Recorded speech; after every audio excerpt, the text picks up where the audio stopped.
starring Barbara Britton and Richard Denning.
She's just stunned. Wait here, I'll call an ambulance. I couldn't help it. She just came up out of nowhere. I saw the whole thing. It wasn't your fault.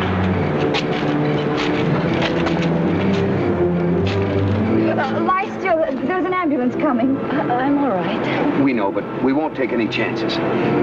Everything's going to be all right.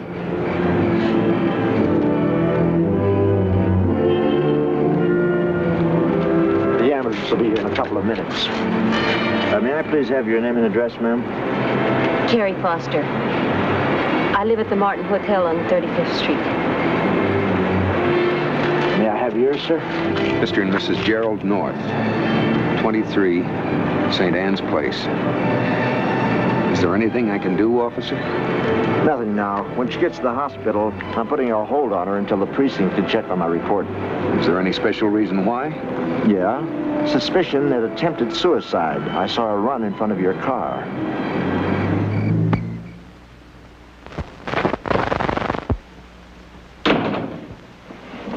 Ma'am? Hello, darling. Did you see this thing in tonight's paper about Carrie Foster? Why don't you sit down? I'll bring you a nice... Hired companion questioned in death of former film star. Look, they've even got a picture over here. Yes, I've seen it. Here. The coroner's jury today brought in an open verdict in the case of the strange death of Adele Dahlgren, 58, one of the reigning beauties of the silent film era. Her death was attributed to an overdose of sleeping pills, Want but me the to bring your pipe and circumstances... slippers? You know I don't smoke a pipe. Hey, what's the matter with you tonight? Well, there's something I want to talk to you about. Yeah, all right, well, just a minute. Carrie Foster, for many years, Miss Dahlgren's paid companion, underwent intensive questioning, but insisted that she had no knowledge of the Jerry. circumstances and... What is it? Can't you see I'm trying to...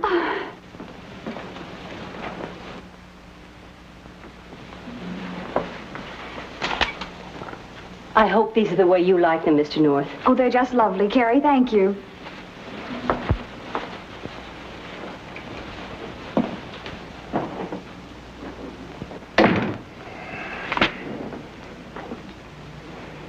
All right, let's have it.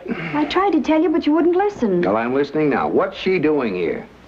Well, it's my fault. I called and asked Carrie to come and see me when she left the hospital this afternoon. Oh, darling, she hasn't any money. She's out of work, and she can't get another job until this commotion dies down. There isn't even a friend to whom she can turn in the meantime. I see. Now, what did you tell her? Well, I assured her that we're her friends, and she can stay here until the sensation seekers get excited about some other newspaper headlines. Anyway, now she knows that suicide is no answer. Oh, what's she doing in that outfit? Oh, Carrie insisted. She said she wouldn't stay here unless she could earn her keep. So I gave in. You angry? No, darling, of course not. It's just that...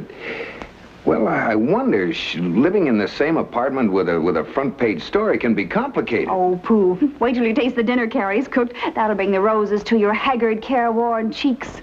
Yeah? Well, all right, then. I'll get it, Carrie. Oh, Yes? Mr. North? I'm Jim Edson of the Globe. May I come in?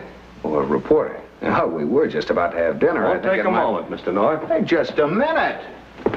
Well, Miss Foster, remember me, Jim Edson, columnist in the Globe? How did you find me here? Trade secret. It wasn't easy. All right, Edson, what's on your mind? I just came by to give Miss Foster a sort of preview.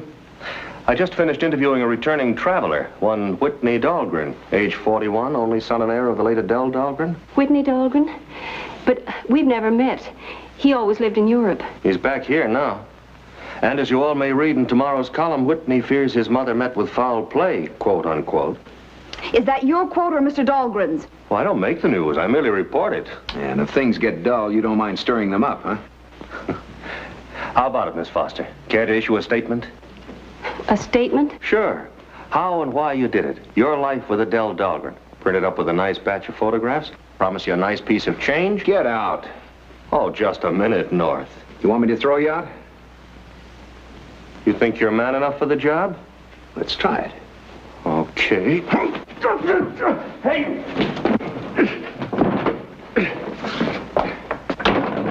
All the nerve. Thank you, Mr. North. What are you doing? You're not going to have any more trouble because of me. Now, just a minute. You're staying right here as our guest or as our cook, whichever you prefer, but you're not leaving. But I can't. No cheap tabloid reporter is going to run you out of my house, and that's final. Mrs. North, tell him that Oh, I can't tell him anything when he's in this mood, Carrie. You'd better do just as he says. I'll bring in the dinner. That's because you're a very nice fellow, Mr. North. Hey, these are wonderful.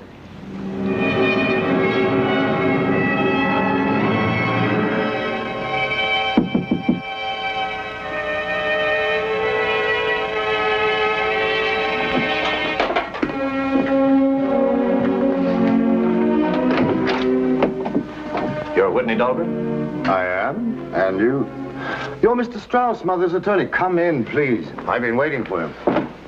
I'll take that. Won't you come in and sit down? Thank you. May I offer you a cigar? Oh, thank you.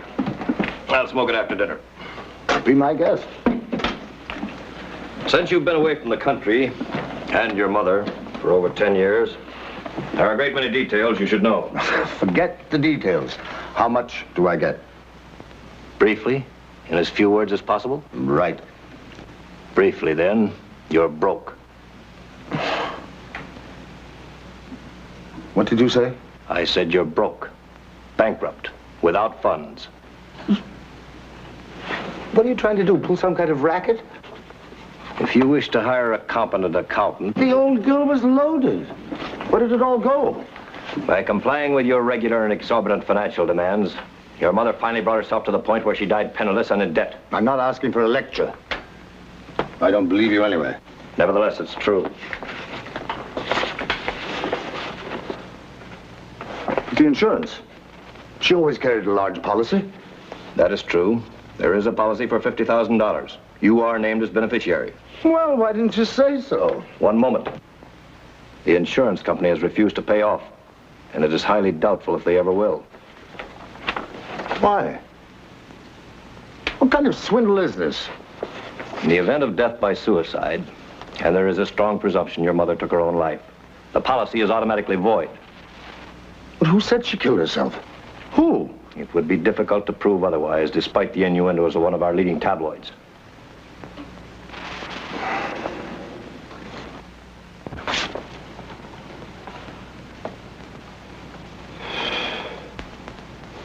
The necklace. The Dahlgren diamond. She never parted with that. Where is it?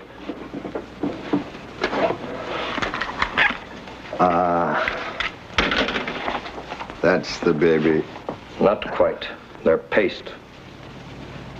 Paste. You mean to tell me these aren't the Dahlgren diamonds? I'm sorry. At some time, exactly when, I don't know. Your mother disposed of the original jewels and replaced them with this inexpensive replica. I'm overdue for dinner. Stop in at my office tomorrow morning. There are a few formalities. I'm rather curious. What do you intend to do? Do? What do you mean? Well, to my knowledge, you've never had a job. Never equipped yourself for anything. Going to work for the first time at your... Oh, get out! Good night.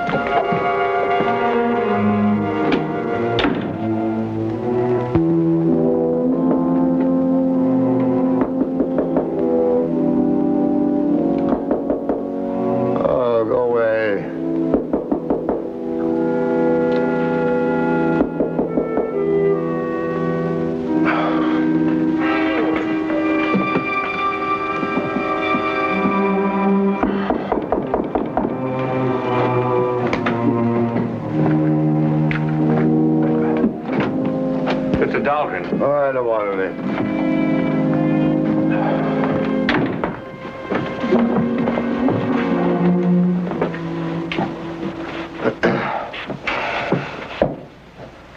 You looking for trouble? Could be. That's good. I've got lots of it. Help yourself. Okay. How about a couple of samples? Money gone? No insurance on account of suicide? Dahlgren diamonds?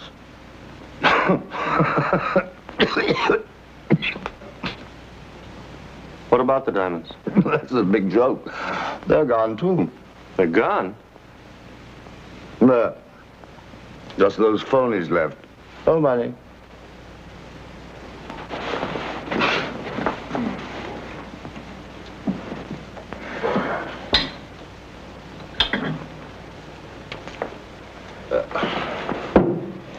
Listen to me. Oh, you're too drunk to know what I'm talking about.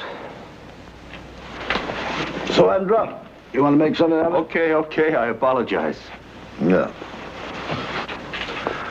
Who the devil are you, anyway? Edson, I write a column for the Globe. We met at the airport, remember? Well, what's on your mind? I think you and I can do each other quite a bit of good, Mr. Dahlgren. First of all, what do you know about Carrie Foster? Carrie Foster? Foster? Who's she? Your mother's companion at the time of her death. I've had a wild hunch about this. Now with the Dahlgren diamonds turning out paste, the whole thing adds up. Your mother was murdered. Probably because she found out about those not being real. What did you say? Now listen to me carefully. I went back to the paper and I checked our files. Now I want to tell you about Carrie Foster, a sweet little old murderess.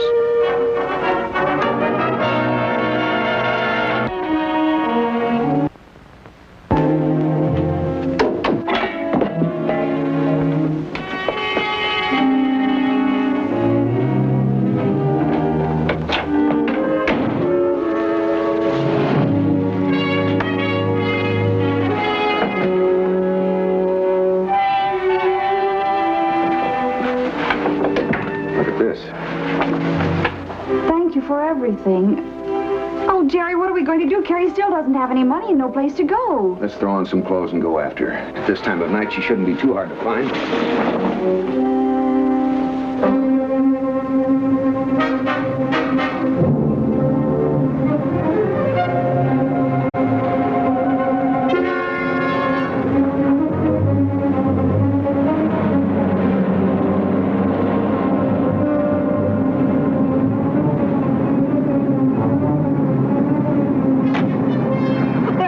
Getting into that cab.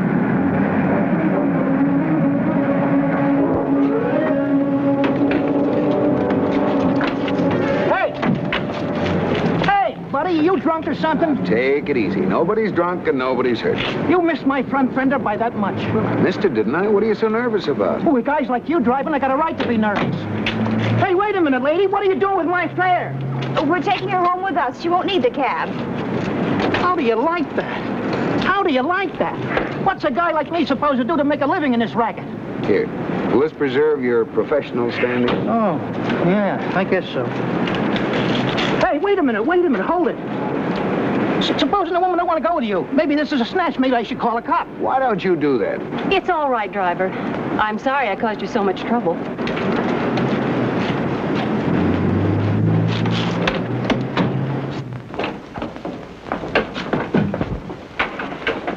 All right, now, Carrie, sit down. And remember here, we're your friends. We want to help you if we can. I have no right to impose on you. You've been wonderful, but what? there's something about me you should know. Something I should have told you. You don't have to tell us anything, Carrie. I've got to, Mr. North. Then maybe you'll see why it'll be better for you if I go now. Some years ago, well, before I worked for Adele Dahlgren, I worked as a companion for an old lady, an invalid. Her name was Mrs. Corey, and she lived in a little house just outside of Bridgeport. Well, one night she was found dead. Well, that's a terrible thing, but I don't see how that... But don't you understand? Sooner or later, someone, possibly that reporter, is going to find out about Mrs. Corey. They're going to say that it isn't coincidence that people I work for die under peculiar circumstances. They'll call it a pattern. You've both been wonderful. I'll be all right now. Now, wait a minute. You haven't done anything wrong. And we're going to see to it that nobody pushes you around. But that newspaper, they'll smear your name all over the front page. Oh, hang the newspaper. We'll worry about that when we come to it.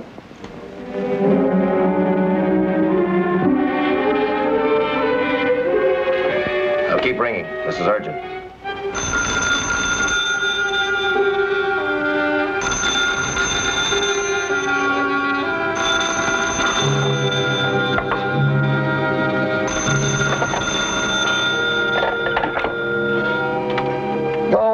Sleeping. Well, this should wake you up, Mr. Dahlgren. Seems you may be able to collect on an insurance policy of your mother's after all. I told you I don't want to.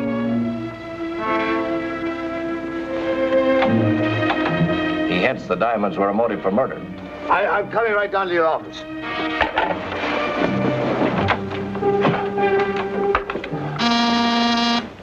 Come in, come in.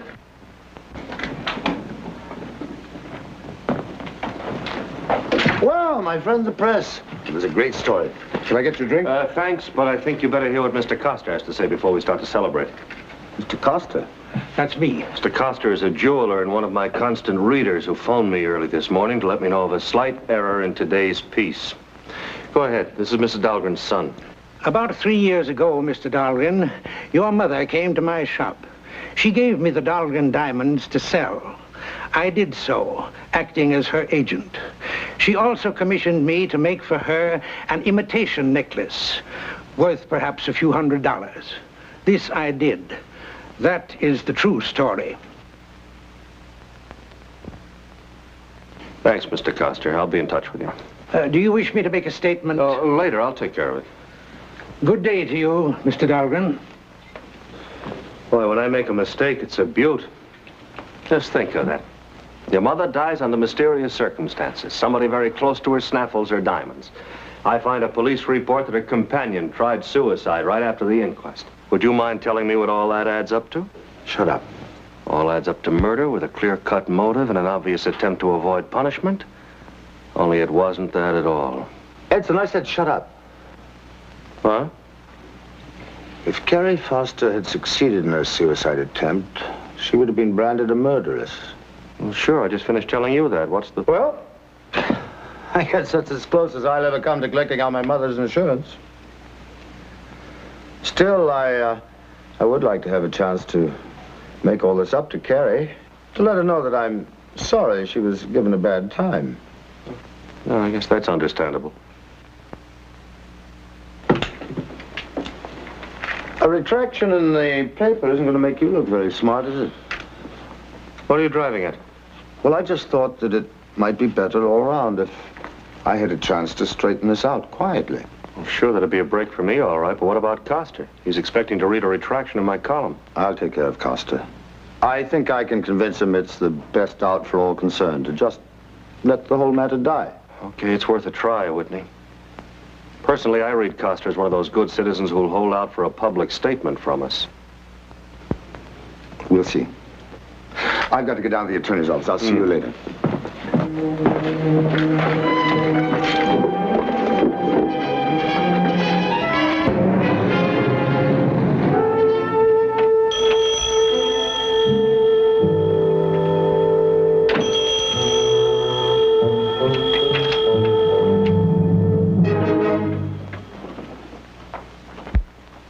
Mr. Dahlgren. Yep. Why, you locked my door, Mr. Dahlgren. Why? Just say I like privacy. Why, I can't have my door locked. I'm in business. My customers won't know it. To think.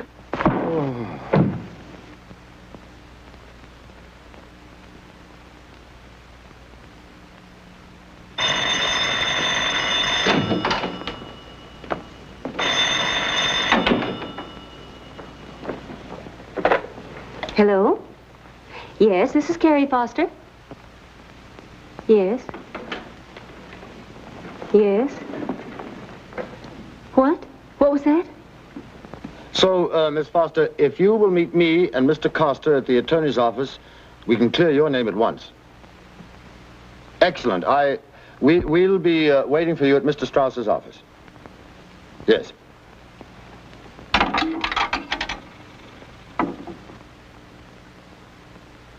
This is your popular music station, WWO, and now we bring you 5 minutes of the latest news. Hey, Pam, kill that thing, will you? Kill what thing? The radio. I can stand music while I'm working, but that voice of doom newscaster is another matter. Police are investigating the brutal slaying of Jerome Coster, whose mutilated body was discovered within the hour. More work for poor Bill Wigan and the police. Yeah. Jerome Coster? Coster? And Senator Honeycutt stated this morning that he would call his committee into immediate cessation. Oh, no, we missed it. He did say Jerome Coster had been murdered. And Carrie told us that Jerome Coster was to be at that lawyer's office to meet with her and Whitney Dahlgren. Oh, what was the name? Strauss. What are you thinking, Jerry? We better get down to Mr. Strauss's office and see what's going on. I don't see how a dead man can clear Carrie's name.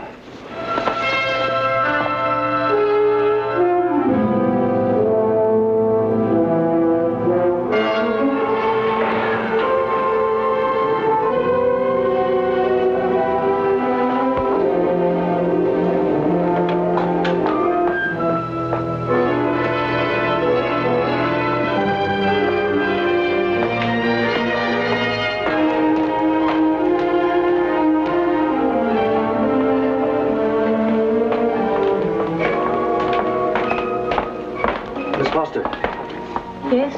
I'm Whitney Dahlgren. I wanted to catch you before you got to Strauss's office. You're in trouble, Miss Foster. Trouble? But I thought you said that I was wrong. This is a trap. When you go into that office, you'll find the police there waiting to arrest you.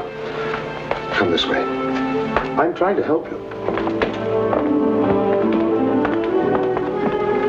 But I don't understand, Mr. Dahlgren. The jeweler is waiting to identify you as the party for whom he made the paste replica of my mother's necklace. He'll try you for murder, and you'll be convicted. But that's ridiculous.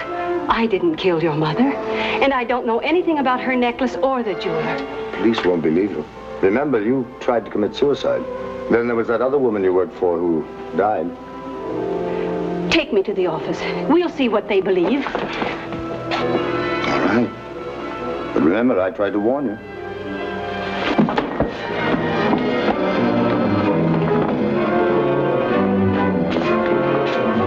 Here, Strauss's office must be down this way. Come on.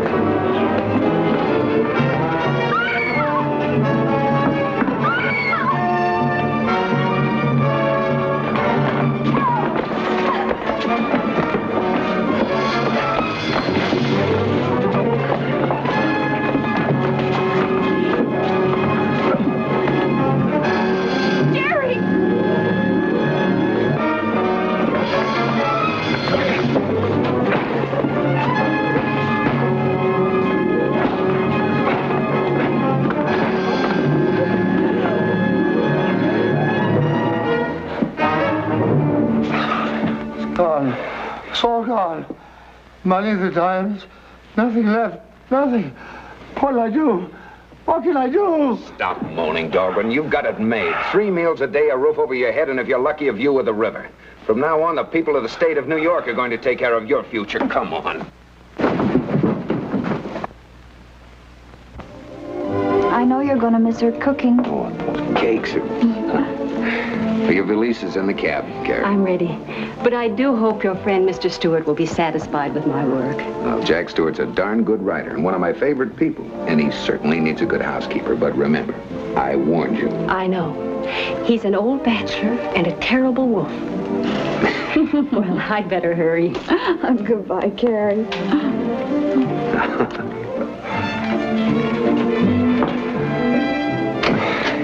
Women are the... Yes, dear?